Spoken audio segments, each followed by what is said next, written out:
Pinoy at katabi ka ni Risa Ontiveros lagi. Di ba? Tinanong ba nga si Risa Ontiveros ni Winnie kung kabit mo siya? Durog na dito ang mga dilawan at pinklawan kay Attorney Rowena Guanzon. Patay ka diha! I-award sinamon pa ni Ma'am Rowena Guanzon itong si Ronald Llamas. Damay na po si Risa Hontiveros. May kabitan porosyon pa, anak ng kaguwang. Ito po ay patanong ha. Nabanat din ni Attorney Rowena Guanzon sa interview sa isang radio station. Kabit nga ba si Risa Hontiveros ni Llamas kamas-kamas? Patanong po yan ha. Baka kasuhan tayo ng libel. Anak ng kaguwang naman ha. Galing po yan kay Attorney Rowena Guanzon. Ayon naman po kay Attorney Torion, bluff lang di umano, bluff lang di umano ang mga isiniwalat ni Boyeng Remulla laban kay Senator Ronald Bato de la Rosa patungkol po sa ICC warrant. Tinawag naman ni Attorney Torion na maritis lamang pa ang impormasyon ni Attorney Harry Roque.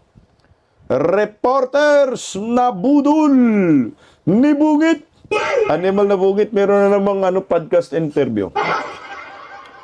Ano naman nire-report niya dyan, anak ng kaguwang? Pag-usapan natin yan kasi pinapakalat ng mainstream media, lalo na tong News 5. Laki siguro ng bayad dyan sa podcast ni Bungit. Budol na budol kayo dyan mga madam. Palike po muna, pa-share, pa-subscribe, pakipindot po ang inyong notification bell upang lagi po tayong updated sa ating mga video. At suportahan po natin ang Berada Aguila tuwing Lunes hanggang Biyernes alas 2 hanggang alas 4 ng hapon sa Berada Aguila YouTube channel at pa-subscribe din po.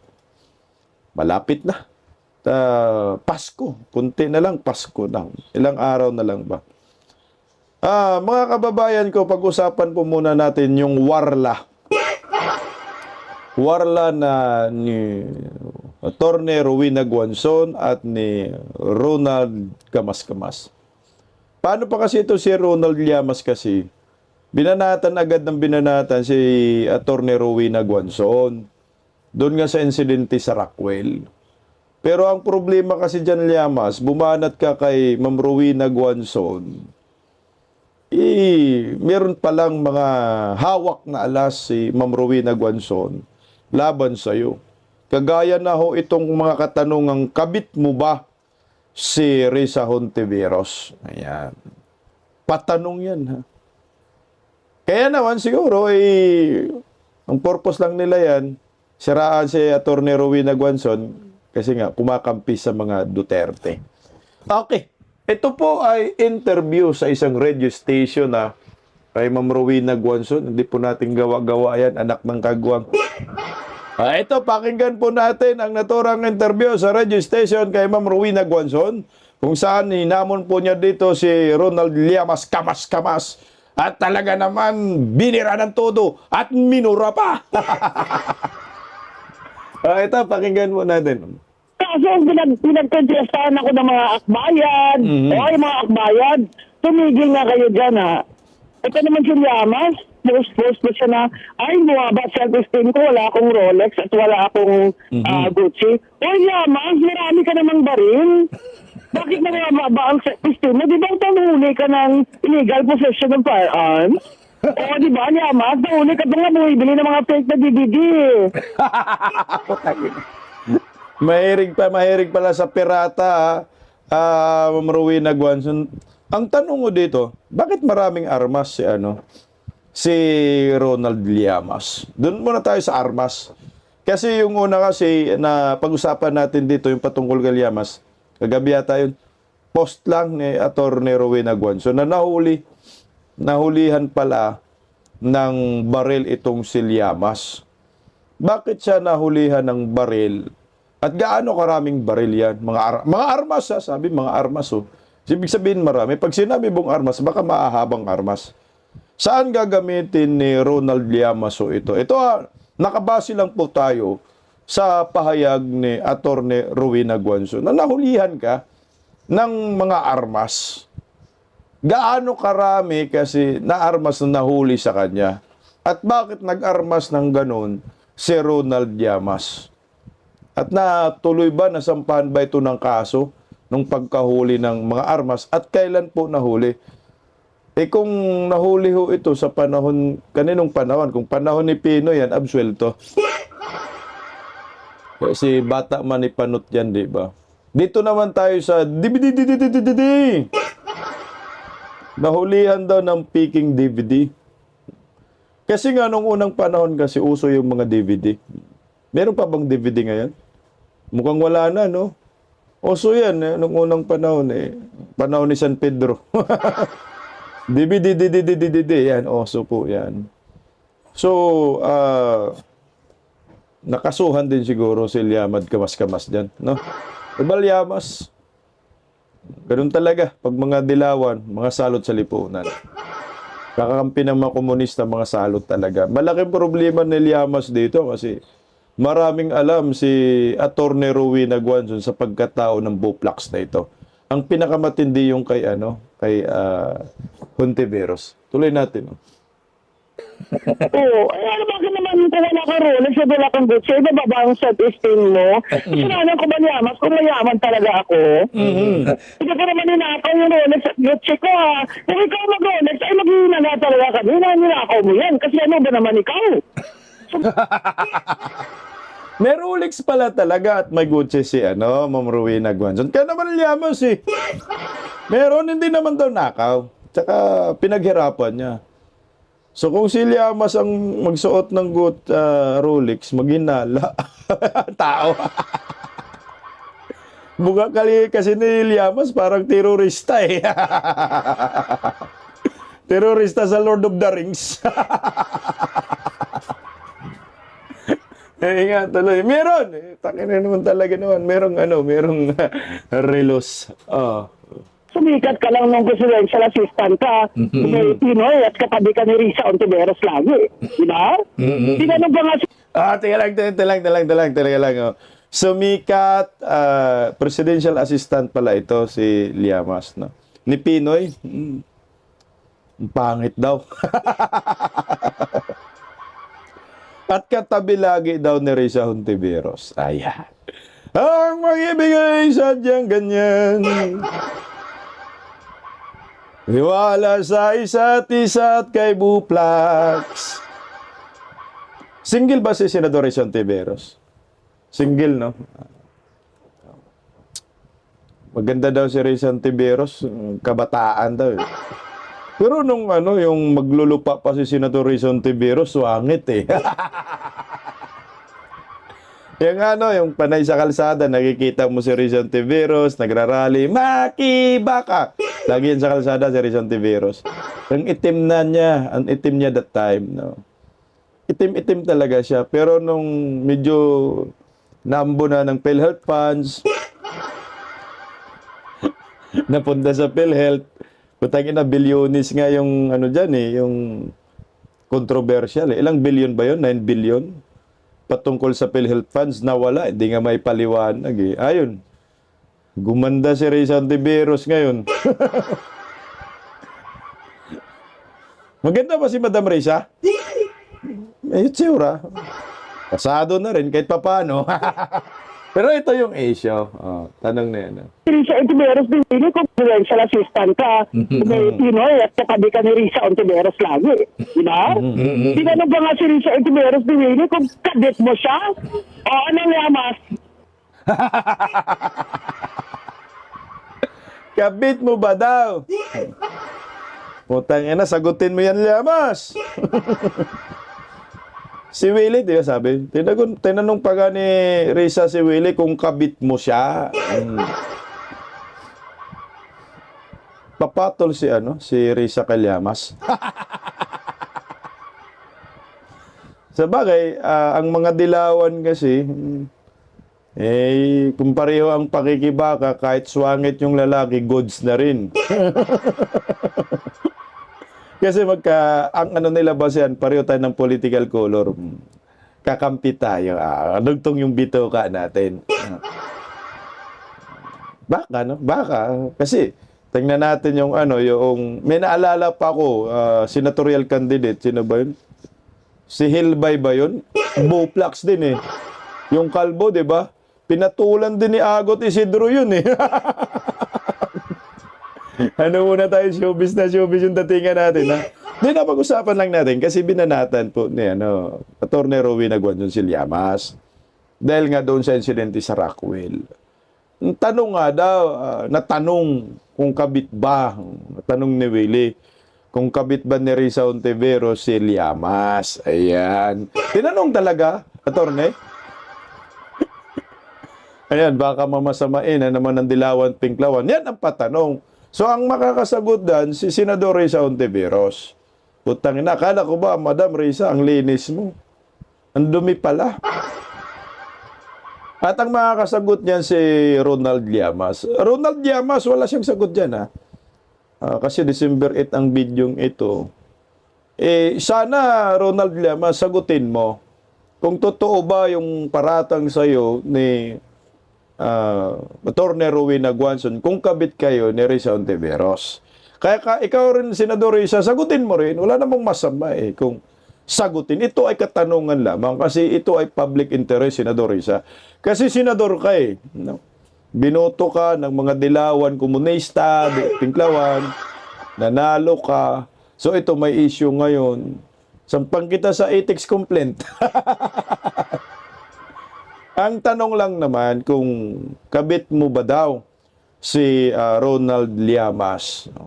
Ayon po yan kay Atty. Rowena Guanzon. Kasi si Llamas daw na tanong ni Willie. Hindi natin alam kung sinong Willie. Willie Rebellion, ba?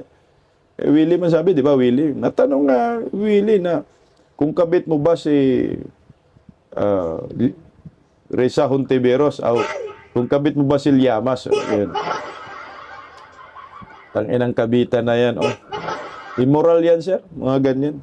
Single ba si Llamas? Ako'y nagtanong. Pero kung single naman si Llamas, single naman din si Risa Ontiveros, goods na rin yun. Patay na lang yung ilaw, Risa.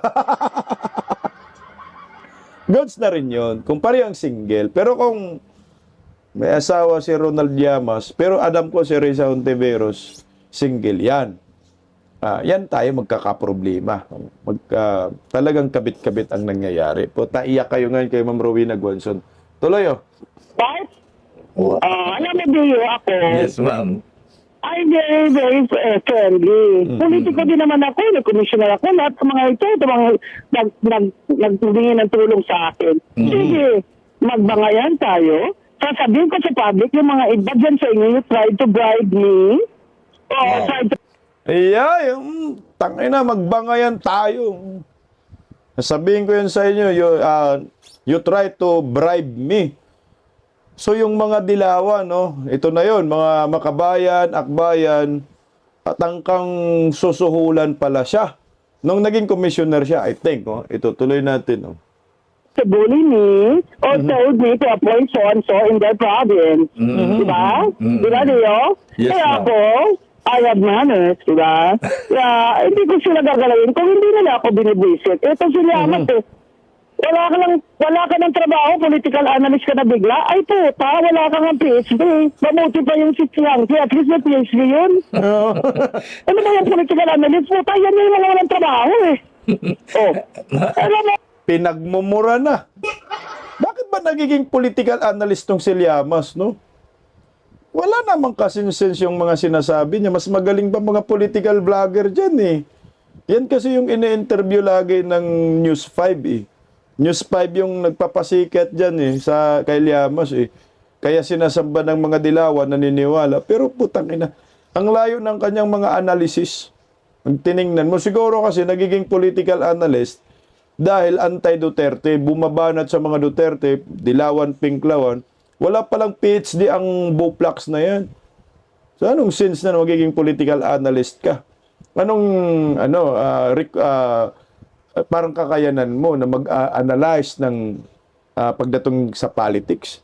Hindi ka nga political vlogger, mas okay pa ang political vlogger magiging political analyst dahil ang political vlogger araw-araw nagre-research, may channel, no, may pangalan na mini-maintain. Pero ito si Ronald Llamas, pagtingin mo sa kanyang Facebook, wala man nagla-like. As in, sinilip ko kanina, wala man. Ano lang naman ang followers yan? 70,000 sa Facebook pa. Sa Facebook, akala ko marami silang kakampi, pero wala Mga dilawan, tunaw na Mas okay pa yung mga political vlogger. Pwede po nating matawag na political analyst dahil daily tumatalakay sa issue ng lipunan. Ginakante ako nitong Llamas. Ang pangit naman niya. Diyos ko. Kinakante ako itong Llamas na to. Ang pangit naman niya. Ang pangit talaga, ma'am. Hindi na lang hindi siya nagbakla. Kung nagbakla siya, ang pangit ng bakla, no? Durug na durug. Buti na lang, hindi nagbakla. Hindi, ang pangit ng bakla. Dio, Yes. akala ko dito, they're taking advantage. Kasi, ang nililabel nila akong DDS, kaya binabarata nila kasi takot sila na magsenador ako. Diba? Diyos ko niya, mas bagay naman ako magsenador kaysa sa iyo. Diyos ko. Tama, kaya kinakante nga dahil nga ang tingin nila kay Atty. Rowena Guanzon DDS. Pero sinabi na po ni Atty. Rowena Guanzon yan, hindi talaga siya DDS Una pa lang, maging totoo lang siya. Ang anti-Marcos talaga siya mula noon hanggang ngayon. Pero ang nililabel mo siya na DDS, hindi hindi naman po pwedeng awayin namin si Atty. Rowena Guanzon kasi unang-una, hindi naman kami inaaway. Hindi naman binabanatan si Vice President Inday Sara at former President Duterte. Hindi naman Anong sense namin na banatan siya? Kaya kami sumuporta kay Ma'am Rowena Guanzon dahil binabanatan niya makabayan, akbayan, no, binabanatan niya kayo nga, mga dito dilawan nga, binabanatan Pinklawan. Binabanatan si Marcos, kaya nakuha niya yung namin, simpatiya, loob namin. Kaya feeling siguro niya si Atty. Rowena Guanzon, feeling ni Llamas. Kayo mga dilawan, ang bubobo nyo. Tuloy Ba't ba na? Maawa ka naman sa Pilipinas kung ikaw magsenador. Sige, doon ka sa lineup ni Rizon Taveras, pareho kayo mga komunista dyan. Bong! Ayan harap-harapan, tinawag ni Atty. Rowena Guanzon na si Llamas at si Risa Hontiveros ay parehong komunista. Muntagi na, may kabitan portion pa, may komunista portion pa. Tsaka hindi naman nila yan kayang maitanggi. Tanga na, mga mukha na yan. Talagang komunista Kasalanan ko ba kung pinanganak ako na hindi ako mahirap? Kaya hindi ako nagkomunista? Problema sa inyo, gusto nyo komunista, sosyalista. Ay, pwede ba hindi ako bagay dyan? Sosyalista ako? Commissioner, ayan, ba't ba napunta tayo kay Llamas? Pinag-uusapan natin yung Chinese... Kasi nabasa ko na ngayon ng Facebook post na ba tuloy sa testing ko, wala ko Rolex at kutsi. Talagang hindi mo kaya, lago ka. Bakla? Di rin lang yan, huwag mo kayo ng libel kasi lang yan. Choose lang yan. Speech lang yan. Choose lang yan. If you can dish it out, you should be able to take it, diba? Kung sa English lang ni Miriam Santiago, if you can dish it out, you should be able to take it. Inanahan mo ako kung mag-Rolex ka naman, talaga maghina na ninakaw mo yan kasi hindi ka naman mayaman kasalanan ko ba? Na hindi ako pobre? Na I was born hindi pobre? Kasalanan ko ba yan? Hindi naman ako nagnakaw? Kayo na, magnanakaw mga magnanakaw dyan sa Congress sa milyon-milyon ng mga watch. Nang dapat nahiya, Dio, di ba? May tayo dun sa mga corrupt na mga congressmen. Sabay sa Anyway. sabay sa dulo. Huwag mo akong kasuhan ng libel Llamas, itchos lang yan. Patay inistalo, asartalo kayo ngayon. Tatakbong senador si Llamas, putang ina, paano manalo yan? Kung parehang Dilawan, tatakbo, Llamas at saka si Guanzon, mag-Guanzon na lang ako. May sense pa. At saka hindi masasayang boto mo kay Attorney Rowena Guanzon. Alam mo, Attorney Rowena Guanzon, kung tatakbo kang senador sa 2028, tanggap ka naman ng mga DDS, ng mga Duterte. Dito na lang tayo sa, line up ka kay Inday Sara, siguradong panalo po kayo dito. Huwag po kayong mag-line up kay Risa Hontiveros, kay Llamas, bagsak talo kayo dyan. Ito lang po ang iiwanan nating katanungan dito sa isyong ito. Totoo nga ba nakabit ni Llamas si Risa Hontiveros ayon po sa banat ni Attorney Rowena Guanzon? Punta po tayo kay Attorney pa rin, Attorney Torion, na ang banat po niya sa mga linabas ni Boyeng Remulla na di umano'y nasa Pampanga si Senator Ronald Bato de la Rosa ay tinawag niyang bluff. At tinawag naman niya po na marites pa lang daw ang source ni Attorney Harry Roque na nandyan na ang ICC warrant of arrest. Pakinggan po natin ang pahayag na ito. Natanggap na raw ngayon ng DOJ at ng DILG ang arrest warrant na nilabas ng International Criminal Court laban kay Senador Bato de la Rosa. Ayon po yan kay Attorney Harry Roque. Hindi naman ito makumpirma ng kampo ng senador. Anila, pang marites pa lang ang mga impormasyon ni Roque. Nasa frontline ng balitang yan si Ian Suyu. Magpapasko na, pero hindi pa rin nakikita ng publiko si Senator Bato de la Rosa. Palagi siyang hinahanap, lalo ngayong may babala sa kanya si Attorney Harry Roque na ngayon nasa The Hague, Netherlands. Sa Facebook post nito, sinabi ni Roque na meron na umanong warrant of arrest kay Bato. Huwag daw papakidnap ang senador at igiit ang kanyang karapatang usigin muna ng korte sa Pilipinas. Dagdag pa ni Roque, matagal nang may warrant kay Bato ang International Criminal Court o ICC. Pero kahapon lang daw ito opisyal na natanggap ng Department of Justice at ng Department of Interior and Local Government. Magsisimula pa lang daw silang gumalaw. Nakarating na rin ang impormasyong yan sa kampo ni De La Rosa. Sa programang Storycon sa One News, natanong tungkol dyan si Attorney Israelito Torion, abogado ni Bato. I know you're also close to Attorney Harry Roque, so na-confirm nyo na ba sa kanya that it's true and who his source is? Ang kanyang source is kanyang kaibigan daw eh. So parang second information lang din. Bottom line, marites pa rin lahat. Pero bago Puta.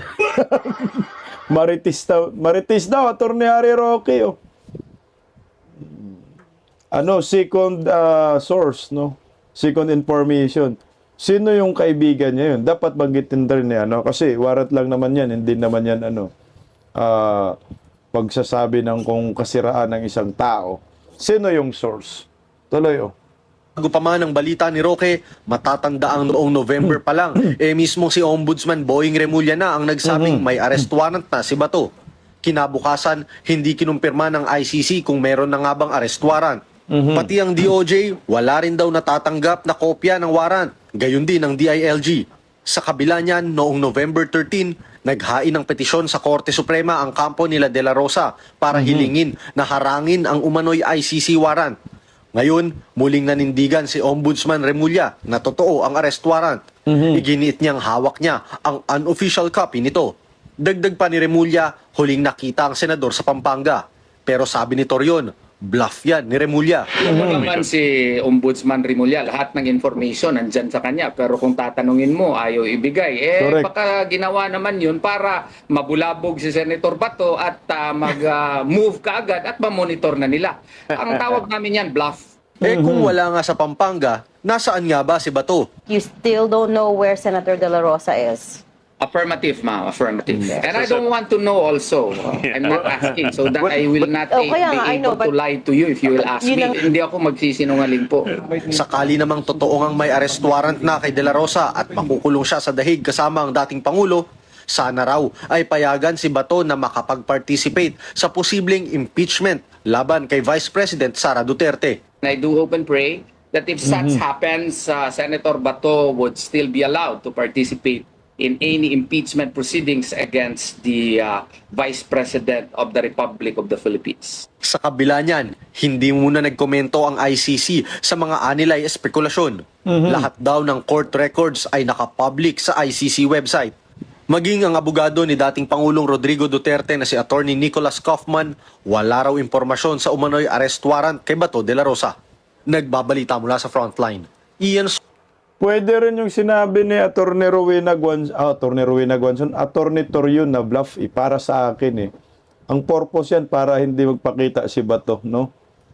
Tapos, pag may impeachment labang kay Vice President Inday Sara, hindi makapiperform. Tangina. Planado talaga ng mga hinayupak. Posible rin para sa akin. Kasi marites rin naman daw, sabi ni Attorney Torion pa. Yung source din ni Harry Roque. Pero minsan hindi ka rin pwedeng magkumpiyansa Dahil pag sinabi ni Boying nangyayari. Mana yan si Boying sa amo niya. Amo niyang buduliro. Mas makapangyarihan pa nga si Boying sa amo niyang buduliro na ngayon ito nagbablap din Ito blap din to po, pati mga reporter na budol. Kumintuhan lang natin na kaunti yung interview ni ng News 5 sa ika-6 di umano na podcast ni Bungit. Mantakin mo na bago daw ang buhay ng mga Pilipino. Proud daw si Bungit. Paano na bago, anak ng kagwang Jesus ko, Ginoo kanyar. Ito, pakinggan natin As someone who aspires to enter public service someday, what is the one thing that you want me to know that you should have known prior to entering public service? I think you're well guided so long as you enter politics for the right reason. And there's only one right reason, to serve. There's no other correct reason. It's lol! Wala daw ibang reason to serve. Anong to serve? Puta, ubos na nga ang kaba ng bayan. To serve ka, hunghang. a thankless job, that's for sure. And a sleepless But it's worth it. You know, it's worth it. You know, when you see something change for the good, that you made it happen, ikaw may, that changes your world. There's nothing better. There's nothing better than to help somebody outside of yourself, outside your family, your community, your country. May nagawa ka, nagbago yung buhay ng tao. Can you imagine, binago mo yung buhay ng tao? What a privilege to be able to do. Ang puta! Gago, no? Did you imagine, nagbago ang buhay ng tao? Nabago nga, pero hindi sa magandang paraan. Nagbago dahil nalubog sa utang ang Pilipinas. Nagbago dahil nalubog sa baha ang pamamahay. Nagbago dahil nalubog sa baha ang kamag-anak na wala ng malo sa buhay. Yan ang pagbabago na sinasabi mo, Nyor. Anak ka ng kamuti ka, anak ka ng kagwang ka, proud ka pa dyan, yan ang tunay na pagbabago. Pero kung yung sinabi mo, nagbago ang buhay ng mga Pilipino, masagana, putang ang layo bagsak ekonomiya. So ngayon, yung World Bank naglabas po ng statement na yung ekonomiya ng Pilipinas bumagsak dahil sa kaliwat ka ng korupsyon patungkol sa flood control. Yung mga direct foreign investors nagsikalasan, walang dumadating dahil sa palpak na foreign policy ng gobyernong ito. Ang kapal din ng mukha ni Bungit, sabihin niya, proud siya na nagbago ang buhay ng Pilipino. Hindi Nagbago in a negative way. Since yung sa tatay niya, yung martial law, sa senior, Marcos Sr., Marcos Jr., tatak, pinapabagsak ang ekonomiya. Na yan ay hindi po pwedeng kalimutan ng bawat Pilipino. Pag Marcos, pahirap talaga sa bayan. Pag Marcos, ang tatak dyan, kawatan. Wala na pong ibang legacy ng gobyernong ito. Marcos. Kaya hindi mo po pwedeng proud ako na bago ang buhay ng bawat Pilipino. Putang ina, nagiging proud ka kasi nga ang mga Pilipino nahihirapan. Nagkautang-utang, ang buhay ay miserable sa panahon mo. Paano mo masasabi magiging proud ka? Anak ka ng kagwang ka. Hindi ito ang ginusto ng maraming Pilipino. Pero sa mga kawatan, ayan, siguro proud sila para sa iyo. Mga durugista, siguro proud sila para sa iyo. Pero mga ordinaryong Pilipino, anak ng kamote, hindi kami proud na naging pangulo ka. Marami na nga hong nabudol at mambubudol ka pa. Ang mga media kasabwat nyo pa, anak kayo ng kamutik.